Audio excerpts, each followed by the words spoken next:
پوروړی.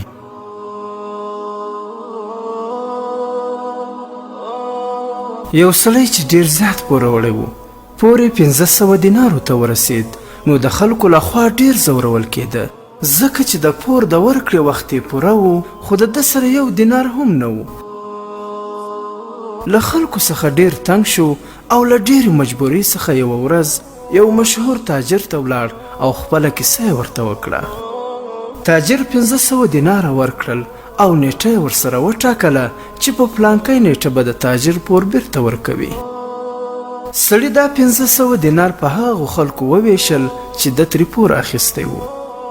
د وخت په تیریدو سره د تاجر د پور نیټه هم راورسېده. تاجر هم له پوروړي څخه په داسې حال کې خپل پور وغوښت چې نوموړی په بد حال او 1 دینار هم ورسره نه و. سړي ورته وویل زه خو هیڅ هم نه لرم، لږ نور وخت هم راکړه. خو تاجر ورسره ونه منله او خبره آن تر قاضي پورې ورسېده. کله چې قاضي د دوی موضوع واورېده نو پوروړي ته یې د بند سزا وټاکله او ورته یې وویل چې ته به تر هغې بندي کېږې چې تر څو پورې دې د تاجر پور نه وي ورکړی. پوروړي ورسره ومنله، خو قاضي ته یې وویل که نن شپه کور ته د تللو اجازه راکړې تر څو خپل ماشومان وګورم، سهار ته به زه پخپله بیرته راشم. قاضي ورته وویل سمه ده، خو څه ضمانت به راکوې چې ته به سبا بیرته راځې؟ سړي ورته وویل ضمانت به مې رسول الله صلی الله علیه وسلم کوي، یعنی که سبا زه رانغلم نو زه به د حضرت محمد مصطفی صلی الله علیه وسلم امتی نه یم. قاضي له لږ ځنډ وروسته ورسره ومنله. سړی کور ته ولاړ. کله چې کور ته ورسید خپلې ښځې ته یې ټوله کیسه وکړه او ورته یې وویل چې نن مې در سره آخري شپه ده او سبا به زه بندي کېږم. ښځې یې ورته وویل چې ته نن شپه قاضي په څه ضمانت را پرېښودې؟ سړي ورته وویل چې د نبي علیه الصلاة وسلام په ضمانت یې را پرېښودم. ښځه یې په ټوله کیسه پوه کړه. دا چې ښځه یې ډېره دینداره او نیکه ښځه وه نو خپل خاوند ته یې وویل راځه نن ټوله شپه زه او ته په ویښه تېروو او پر حضرت محمد مصطفی صلی الله علیه وسلم به درود شریف وایو.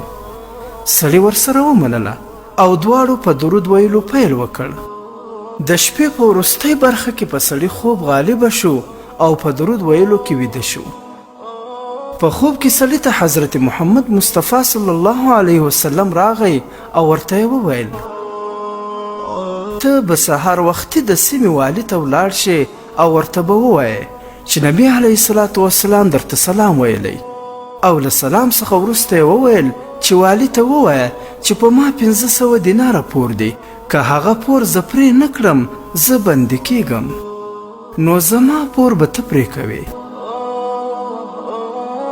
او که والي درته وویل چې زه څنګه تاریختونه وبولم نو ته به ورته ووایې چې ته هره شپه په رسول الله صلی الله علیه وسلم 1000 ځله درود شریف وایې او تېره شپه پکې خطا شوی یې، خو ستا درود رسول الله صلی الله علیه وسلم ته پوره رسېدلی دی.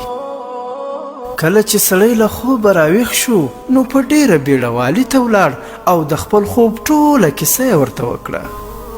والي ورته وویل زه څنګه تاریختونه وبولم؟ سړي ورته وویل ته هره شپه په رسول الله صلی الله علیه وسلم 1000 ځله درود شریف وایې، خو تېره شپه یې په حساب کې غلط شوی یې. خو نبي علیه الصلاة وسلام وفرمایل چې ستا درود پوره را رسېدلی دی. والي را ولاړ شو، سړی یې په غېږ کې ونیوه او په مخ یې ښکل کړ. 1500 دینار د پور ورکړل او 1500 دینار نور هم داسې ورکړل.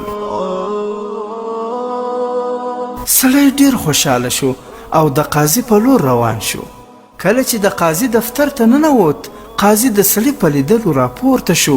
سړی یې په غېږ کې ونیوه، په مخ یې ښکل کړ او ورته یې وویل ای بختور سړیه، ما ته بېګا ستا له برکته رسول الله صلی الله علیه وسلم په خوب کې راغی او راته یې وویل چې د دې سړي پور به خامخا ته پرې کوې. قاضي 1500 دینار د تاجر د پور لپاره ورکړل. او 500 نور یې هم داسې ورکړل. له لږ ځنډ څخه وروسته تاجر راغی. تاجر چې کله دا سړی ولید هغه هم په غیږ کې ونیوه او ښکل یې کړ. تاجر هم ورته وویل چې ستا له برکته مې بېګا شپه نبي علیه الصلاة وسلام په خوب کې ولید او راته یې وویل چې ده ته به پور پرېږدې. تاجر هم خپل پور ورته پرېښود او 500 دینارې نور هم سړي ته ورکړل.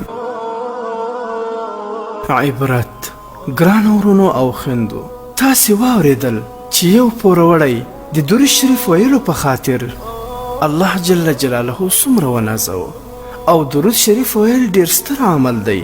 عجیبه خبر خو دا ده چې الله تعالی او د هغه فرشتې هم په حضرت محمد مصطفی صلی الله علیه وسلم درود وایي.